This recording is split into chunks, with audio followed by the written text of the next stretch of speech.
E aí, tudo bem contigo? Professor Fabiano Pereira na área para mais uma aula do nosso curso Direito Administrativo Exemplificado. Aquele curso para você aprender de uma vez por todas essa disciplina e gabaritar as questões de prova. E nossa combinação você já sabe, né? Já chega aqui dando seu like no vídeo e muito mais do que o like, já chega aqui se inscrevendo no canal, se você não é inscrito ou inscrita, porque isso é muito importante para mim.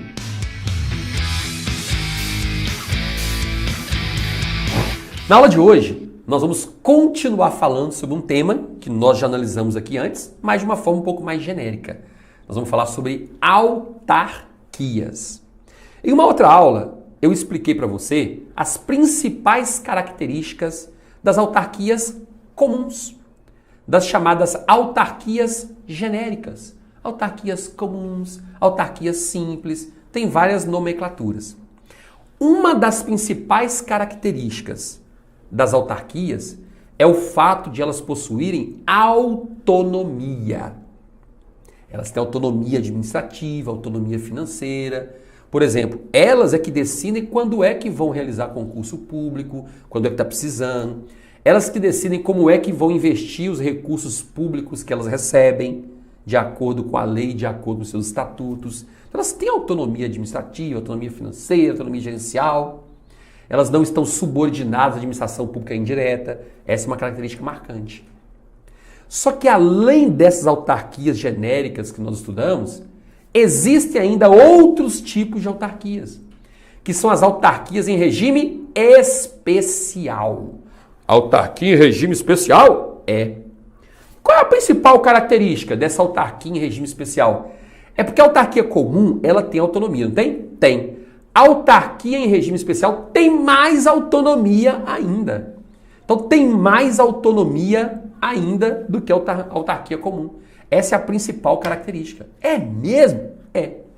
E aqui eu quero te apresentar alguns exemplos de autarquias em regime especial. O primeiro exemplo que eu quero te apresentar é a tal da autarquia profissional. Como assim autarquia profissional? Por exemplo, Conselho Federal de Medicina, Conselho Regional de Engenharia, Conselho Federal de Administração e por aí vai. Então, gente, os conselhos de classe, os conselhos profissionais, hoje eles são conhecidos como exemplos de autarquias. Rapaz, eu nem sabia que eram autarquias. Eu tô te contando. Então, os conselhos profissionais são exemplos de autarquias. Mas não é qualquer tipo de autarquia. É uma autarquia em regime especial. Porque é uma autarquia que foi criada somente para atuar na fiscalização de determinada categoria profissional. Complicado isso, né, cara? A gente for olhar o pé da letra, né? A tendência é assim, que essas autarquias comecem a se esvaziar com o passar dos anos, né? Porque antigamente era muito rigoroso ali, aquele controle das autarquias profissionais sobre a categoria profissional. Hoje com a internet, cara, assim, é quase tudo assim, cada um por si, Deus por todos, em termos de profissão, né? Então o que eles fazem basicamente ali é cobrar a anuidade do profissional e assim, na prática não entregam muita coisa não. É dificilmente ter um conselho que é próximo do profissional, que entrega para ele o serviço que ele precisa. Difícil, cara. Difícil. Mas pode acontecer. Não estou dizendo que aconteça não, tá? Que aconteça ou que não aconteça, mas pode acontecer. Mas enfim, sobre as autarquias profissionais, a primeira coisa que você tem que saber, e isso é importantíssimo, tá, para responder essa questão de prova, é o seguinte. O que você precisa saber diferente? Eu sei que conselho profissional é uma espécie de autarquia. Fechou. Isso é bacana. Tem que saber para responder essa questão de prova. O que mais? Vou te dar uma outra informação. Se você quiser trabalhar no Conselho Federal de Medicina, você tem que fazer concurso. Se você tiver que trabalhar, ou quiser trabalhar no Conselho Regional de Engenharia, tem que fazer concurso. Porém, você não vai ser estatutário. Você vai ser um seletista. Você vai ter carteira assinada. Esse é o detalhe. Carteira assinada. E se você é seletista, se tem carteira assinada, você não tem estabilidade. Como tem, por exemplo, os servidores do INSS. Como tem, por exemplo, o analista ambiental lá no IBAMA. Não tem. Tá bom? Então essa é uma característica marcante para responder as questões de prova. Basicamente, é isso que as bancas cobram. Porque todas as demais características que nós vimos autarquias comuns se aplicam aqui às autarquias profissionais. Só tem um detalhe. Esse detalhe é marcante e você tem que guardar aí. Sabe qual é? Vou até colocar aqui, ó. Gente, deixa eu puxar uma setinha aqui, ó. A OAB, que é a Ordem dos Advogados do Brasil, é, segundo o Supremo Tribunal Federal, entidade sui generis. O que é isso? Entidade sui generis. Bem, significa dizer, na prática, o seguinte. O Supremo Tribunal Federal já decidiu que a OAB está prevista diretamente na Constituição. A função do advogado está prevista diretamente na Constituição. Não tem nenhuma outra categoria profissional que esteja prevista expressamente na Constituição. Nem do médico, nem de ninguém. Só a do advogado. Então, cara, a OAB é uma entidade sui generis. O que significa isso? Significa dizer que a OAB é excepcional. A OAB, ela, por estar prevista diretamente na Constituição, ela é especial. Apesar de ser um conselho profissional, a OAB não precisa fazer concurso público para contratar os seus empregados. A OAB não precisa prestar contas para o Tribunal de Contas da União, como os demais conselhos. A OAB não precisa fazer licitação, como os demais conselhos precisam. Olha isso! Então guarde essas informações. E essa expressãozinha sui generis foi o próprio STF que citou. A OAB é uma entidade sui generis, muito diferente, muito superior às demais, porque está prevista no texto da Constituição Federal.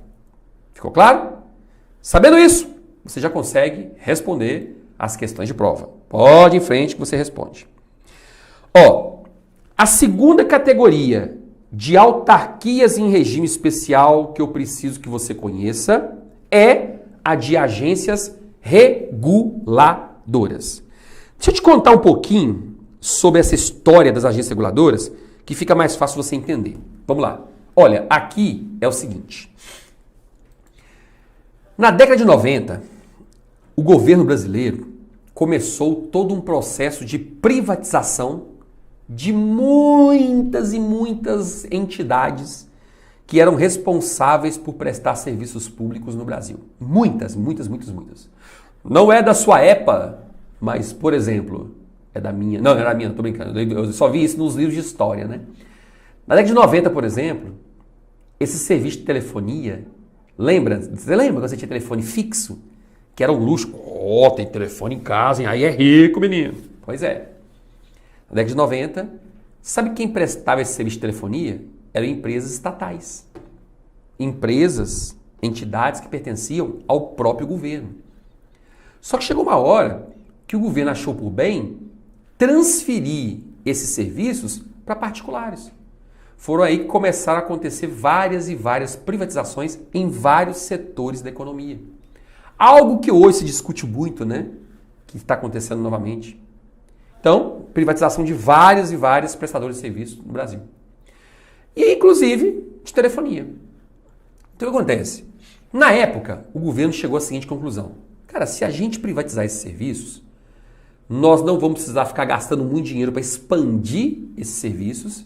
E, em tese, esses serviços vão ser prestados com muito mais qualidade. A gente não vai gastar muito, a gente vai receber.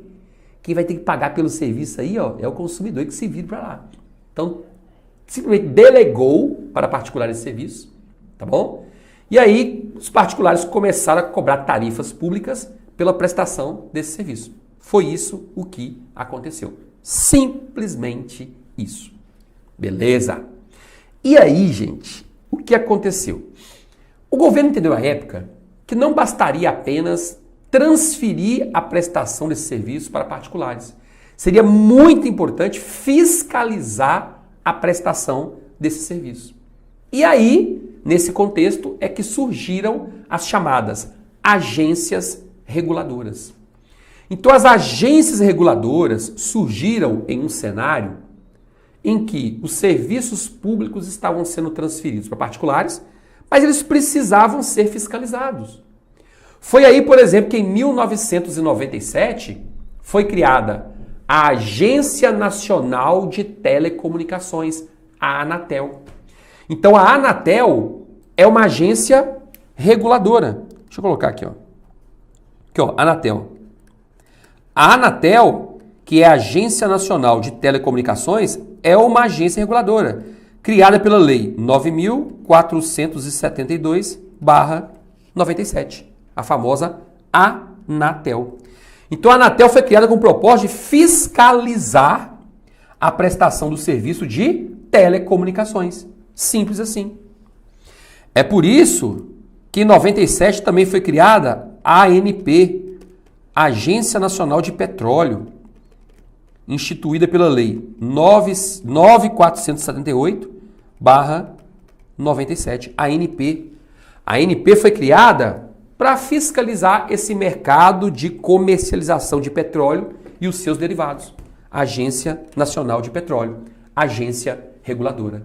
Tá vendo aí? Agência Nacional de Petróleo, agência reguladora. Simples assim. Sabe por que eu coloquei essas duas aqui? Porque essas duas que foram criadas aqui são as únicas duas que têm fundamento na Constituição. A Constituição é que diz que tem que ser criada uma agência reguladora para fiscalizar o setor de petróleo, uma agência reguladora para fiscalizar o setor de telecomunicações. Só fala essas duas. Mas é lógico que não existem apenas duas agências reguladoras no Brasil. Existem muito mais mesmo. Vou te dar alguns exemplos. A Agência Nacional de Águas, que é a ANA, para regular o setor de distribuição de água. A Agência Nacional de Transporte Terrestre, que é a ANTT, fiscaliza as estradas, a concessão das estradas, né, para particulares. ANTAC, que é a Agência Nacional de Transportes Aquaviários. A Agência Nacional de Saúde, que é a ANS, que cuida aí dos planos de seguro, planos de... Ixi, Maria, deu branco aqui. Plano de serviço de saúde, plano de saúde, né? Plano de saúde. Anvisa, que é a Agência Nacional de Vigilância Sanitária. Todas essas são agências reguladoras. E as agências reguladoras, gente, que a gente conhece, as mais famosas, são todas federais, né? Mas não há proibição de se criar agências reguladoras em âmbito estadual e também em âmbito municipal. É difícil a gente achar, mas tem. Também em âmbito estadual e em âmbito municipal. Tudo bem até aí? Então essas são as famosas agências reguladoras. Lembrando, característica das autarquias em regime especial é que elas têm muito mais autonomia do que as autarquias comuns que a gente estudou anteriormente. Vamos lá. Vamos ver quais são essas principais características, então, das agências reguladoras. Primeiro, autonomia administrativa. Autonomia administrativa. Gente, as agências reguladoras têm uma autonomia administrativa muito maior do que as autarquias comuns. Por exemplo, lembra que eu falei do INSS? O cargo de presidente do INSS é de livre nomeação e exoneração. Cara, eu te falei que não tem hierarquia entre o INSS e o Ministério da Economia, não falei? Falei mesmo. E é isso mesmo para a prova. Só que se o ministro da Economia fala assim, presidente do INSS, faça assim, assado. Não vou fazer, não, nós temos autonomia aqui, nós é que manda aqui. Muito obrigado, fica para a próxima, próximo. Troca o cara, velho. Então, que autonomia é essa? Autonomia assim, meio. Sim, senhor, sim, senhor. Quando é uma agência reguladora, é diferente.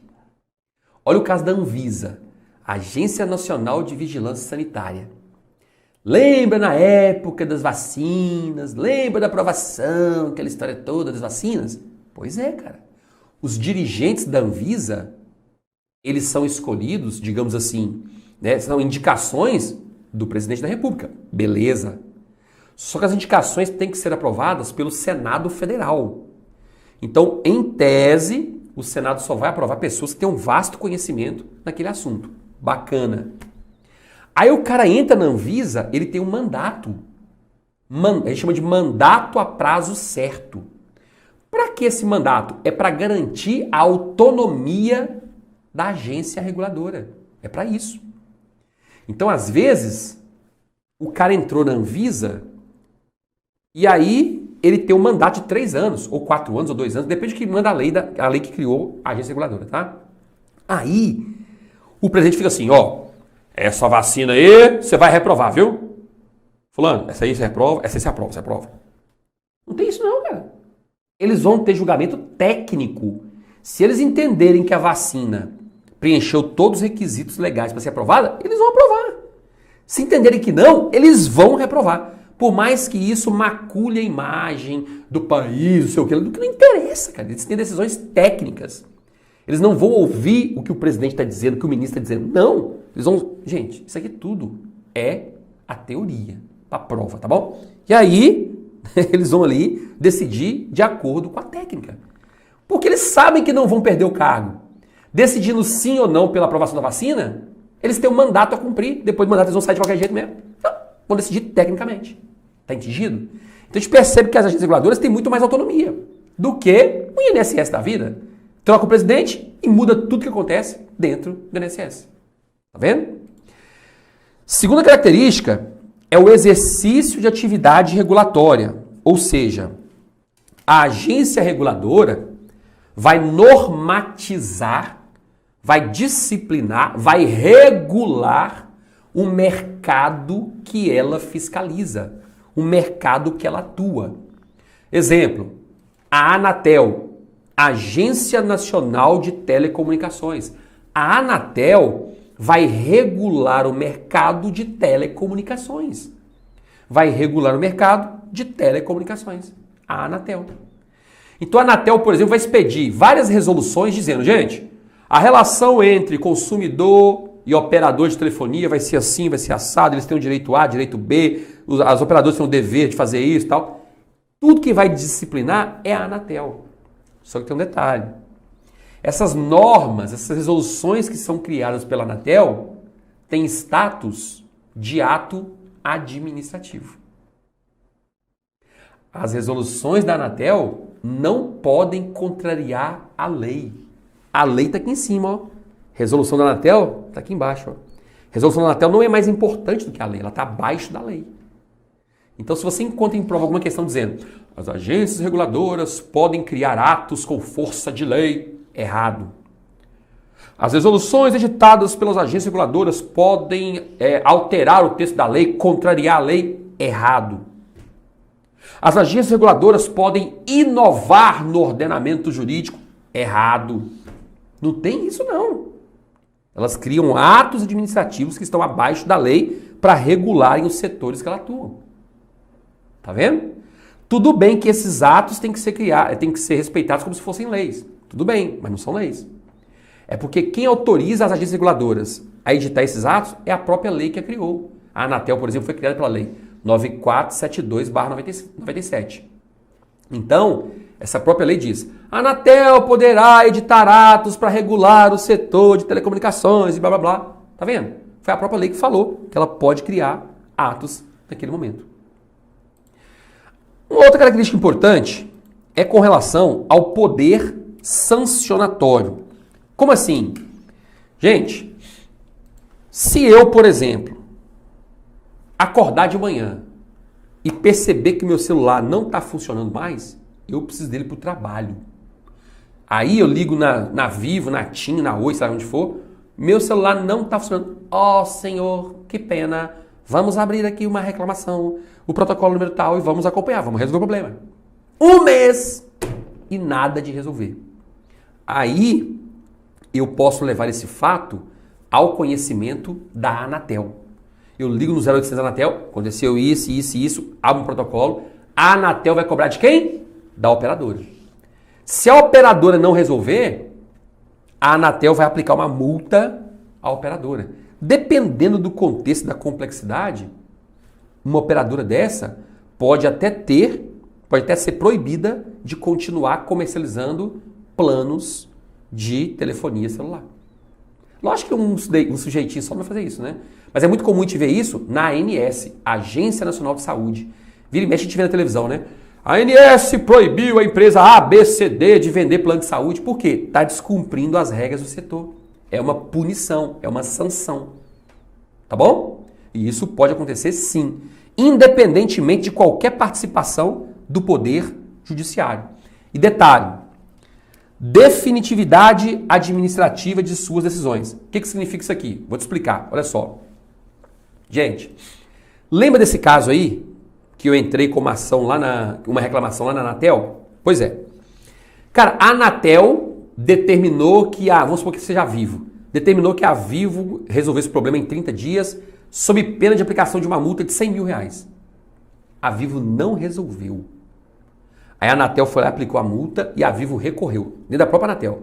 Recorreu da Anatel, aí a instância superior da Anatel confirmou a multa, e recorreram para o presidente da Anatel. O presidente da Anatel manteve a multa.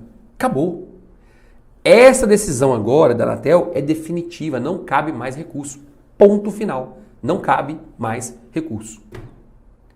Se a Anatel quiser, se a Vivo quiser, pode até levar essa discussão para o Poder Judiciário. Aí vamos entrar com uma ação judicial para anular a decisão da Anatel. Tudo bem. Mas dentro da Anatel, a decisão é definitiva e agora não tem mais que questionar. Tem que pagar a multa, a não ser que recorram ao Poder Judiciário. Então a decisão ali é definitiva. Tá bem? E por último, lembrando que se você faz um concurso para trabalhar na Agência Nacional de Telecomunicações, na ANTAC, na Anvisa, da ANS, onde for, você vai ser estatutário. Vai ser, se for esfera federal, né? Regido pela Lei 8.112/90. Estatutário. E tem essa questão dos dirigentes. Cuidado, viu? Dirigentes cumprem o mandato a prazo certo, que foi o que eu te expliquei, né? No caso da Anvisa. Lembra do exemplo da Anvisa? Então, os dirigentes exercem mandato a prazo certo, como eu disse no caso da Anvisa. E detalhe, depois que os dirigentes eles deixam a agência reguladora, eles são obrigados a cumprir uma quarentena. Eles não podem de imediato voltar a trabalhar no mercado, não podem. Suponhamos que Doquinha seja então dirigente da Anatel. Se Doquinha é dirigente da Anatel, gente, terminou o mandato dele hoje. No dia seguinte nada, né? Já tem um tempo já. Já tem uma lista de empresas querendo contratá-lo. TIM, Vivo, Oi, blá, blá, blá, blá. Todo mundo quer contratá-lo. Por quê? O cara teve acesso a muitas informações privilegiadas, conhece muita gente que trabalha na chefia da Anatel, que é quem comanda a bagaça toda no setor de telecomunicações. Quem não quer contratar um cara desse? Mas não pode. Ele tem que submeter a um período de quarentena de 3 meses, porque aí nesse período ele vai continuar recebendo a remuneração dele normalmente e não vai poder trabalhar. Por isso que ele continua recebendo. Para evitar essa captura de informações privilegiadas, né? Se ele quiser trabalhar logo na sequência no restaurante, pode. Ele era da Anatel. Quiser trabalhar num posto de gasolina, numa empresa distribuidora de gasolina, pode, não tem problema. Mas no mesmo setor, não vai poder. Ah, professor, é muito detalhe, é muito detalhe. Inclusive, no curso em PDF, tá aqui embaixo o link, tá? No curso em PDF, eu deixei para você vários e vários exemplos para você não se perder nos detalhes. E, gente, pense numa quantidade gigantesca de questões que eu deixei aqui no PDF, tá? Tô colocando assim, apontando aqui para baixo, porque é o seguinte, aqui embaixo na descrição do vídeo tem um link para você clicar. A primeira aula do curso Direito Administrativo Exemplificada é 100% gratuita. A primeira aula é 100% gratuita. Vai lá, faz o download, leia a aula, resolva as questões. No nosso curso todinho, são mais de 5.000 questões comentadas. Ao final de cada aula tem um resumaço completão, tem mapa mental, tudo isso para facilitar o seu processo de preparação. para você realmente conseguir se desenvolver muito melhor no processo de preparação. É para você gabaritar o direito administrativo. Porque a videoaula, gente, ela acaba sendo um resumo. Independentemente de quem seja o professor, é resumo dos pontos mais importantes. Você quer gabaritar mesmo? Tem que pegar o PDF e fazer uma leitura atenta. Uma leitura muito mais completa. Então, por isso estou deixando aqui a descrição do link. Clica, se matricula, já faz o download do material, já começa a resolver as questões. São mais de 5.000 questões. Resolva as questões. Todas têm comentários, sem exceção. Porque são essas questões que vão te levar para um outro patamar de preparação. Que vão fazer você chegar nos 100% de acertos. Tá bom? E qualquer dúvida sobre o curso, entre em contato comigo, que eu estou à sua disposição. E por último, quando o assunto é autarquia em regime especial, nós vamos falar de agências executivas. Então vamos falar de agência executiva. Gente, olha só. O que é esse negócio de agência executiva? Deixa eu te explicar aqui de uma forma bem genérica o que é uma agência executiva. Vamos lá. A agência executiva não é uma nova entidade administrativa que surgiu. Não. Tanto quando eu te falei assim, a administração indireta é composta pelas autarquias, fundações públicas, empresas públicas, sociedade de economia mista e consórcios públicos de direito público. Foi o que eu te falei. Beleza. A agência executiva não é uma figura nova. É uma roupagem. É um crachá que entregam para uma autarquia ou para uma fundação pública. Como assim? É um crachá? É mais ou menos o seguinte. Suponhamos que o INSS, que é uma autarquia federal, vamos pegar um exemplo mais concreto que aconteceu? O Inmetro. Instituto Nacional de Metrologia. Lembra do Inmetro? O Inmetro antigamente era famoso no Fantástico, né? Todo domingo Inmetro. Vamos fazer o teste das balanças aqui nos açougues. Vamos fazer o teste dos brinquedos, não sei o quê. O Inmetro é uma autarquia que é responsável pelo controle de qualidade dos produtos que são comercializados aí, Brasil afora. Então o Inmetro, cara, teve uma época, na década de 2000, que o Inmetro estava bem capenga. Poucos servidores, porque o Inmetro precisa de um corpo técnico muito grande. Tem que ser pesquisadores, pessoas de alto gabarito, de alta inteligência, alto QI. Os caras têm que ser bons de serviço. Só que os grandes pesquisadores, cara, não tinha incentivo nenhum no Inmetro. O cara vai lá fazer pesquisa, né? Com tubo de ensaio rachado, né? Esse negócio de antigamente, né? Agora as coisas melhoraram um pouquinho. Então, estava tendo uma debandada muito grande de servidores pedindo exoneração do Inmetro, aquela coisa toda, e o Inmetro caía bastante de qualidade, não estava atendendo suas metas. Chegou uma hora que o Ministério convocou o Inmetro para sentar numa reunião. Ô, presidente do Inmetro, faz favor, vamos conversar aqui. Presidente do Inmetro do céu. O negócio aí tá feio, hein? Mas ministro da Ciência e Tecnologia, tá feio porque a gente não tem dinheiro, né? Não dá para investir em pesquisa, não dá para investir em qualificação dos servidores, a gente não pode comprar uns veículos novos para fazer fiscalização, a gente não tem dinheiro para colocar as gasolina, nananana, e foi reclamando. Aí o ministro falou, tudo bem, eu entendo. Vamos combinar o seguinte então, Inmetro? Nós vamos fazer um contrato de gestão. Gestão significa gerenciamento, né? A gente vai fazer um contrato de gestão. Essa palavra cai muito em prova. Contrato de gestão. Inmetro, nesse contrato de gestão, nós vamos estabelecer várias metas que você vai precisar alcançar. E a cada 3 meses, ou sei lá, a cada mês que você alcançar a meta, que vai aumentando gradualmente, nós vamos te passar recursos financeiros para você investir no que você precisa. Você vai receber dinheiro? Vai. Mas a contrapartida é qualidade nos serviços. A contrapartida é metas de eficiência. Beleza. Isso tudo foi colocado num contrato de gestão. O Inmetro, então, começou a crescer muito, aumentar a eficiência e a qualidade dos serviços, e em contrapartida ele continuava recebendo mais recursos. Isso tudo foi feito no âmbito de um contrato de gestão. Então, basicamente, um contrato de gestão serve para dar mais autonomia àquela entidade e garantir que ela vá, garantir nada, né? E proporcionar que ela vá aumentar a qualidade dos serviços que ela presta. Basicamente, é assim que funciona.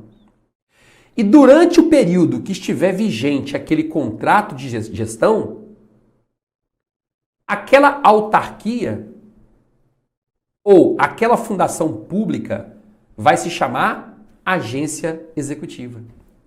Então, de cara, eu já quero dizer, somente uma autarquia ou uma fundação pública, só essas duas, é que podem assinar um contrato de gestão com o ministério que supervisiona a área de atuação delas. O INSS pode assinar um contrato de gestão? Pode. Com quem? Ministério da Economia, que é o órgão que fiscaliza o INSS. O IBAMA pode assinar um contrato de gestão? Pode. Com quem? Ministério do Meio Ambiente. O Banco do Brasil pode assinar um contrato de gestão? Não. Porque Banco do Brasil é Sociedade de Economia Mista. Para assinar um contrato de gestão tem que ser autarquia ou fundação pública. Ficou claro? E aí, gente, existem dois requisitos básicos para que realmente nós tenhamos a constituição de uma agência executiva. Primeiro, é o seguinte, ó, anota aí. Nesse meu exemplo que foi o Inmetro, né? O Inmetro tem que ter um plano estratégico de reestruturação. Ó, ministro, nós estamos pensando em fazer isso, fazer aquilo, reestruturação. Aqui, ministro, está o nosso plano estratégico. Pronto, aqui está o nosso plano estratégico. Tá bom? Aí, depois de apresentar o plano estratégico para o ministro de Estado, do Ministério que supervisiona a área de atuação do Inmetro, aí é que vem a assinatura do contrato de gestão. Então, vamos supor que o contrato de gestão tem uma duração de 1 ano. Se o contrato de gestão tiver a duração de 1 ano, durante 1 ano, o Inmetro não vai ser chamado de autarquia mais. Agência Executiva Inmetro. Significa dizer o quê? Que o Inmetro está passando por uma reestruturação. O Inmetro assinou o contrato de gestão e está passando ali por um período de reestruturação. É isso que quer dizer se chamar agência executiva. Simples assim. Então, basicamente, é o que você precisa saber para responder as questões de prova. São muito simples, são muito básicas. No PDF, eu disponibilizei muito mais informações, detalhei um pouco mais. E coloquei também um resumo, tá bom? Mas, aqui numa videoaula, você precisa saber o básico para você responder a maior parte das questões de prova. Combinado? Então, esse era o recado sobre autarquias em regime especial. Bons estudos, sucesso, e a gente se vê em breve. Até mais!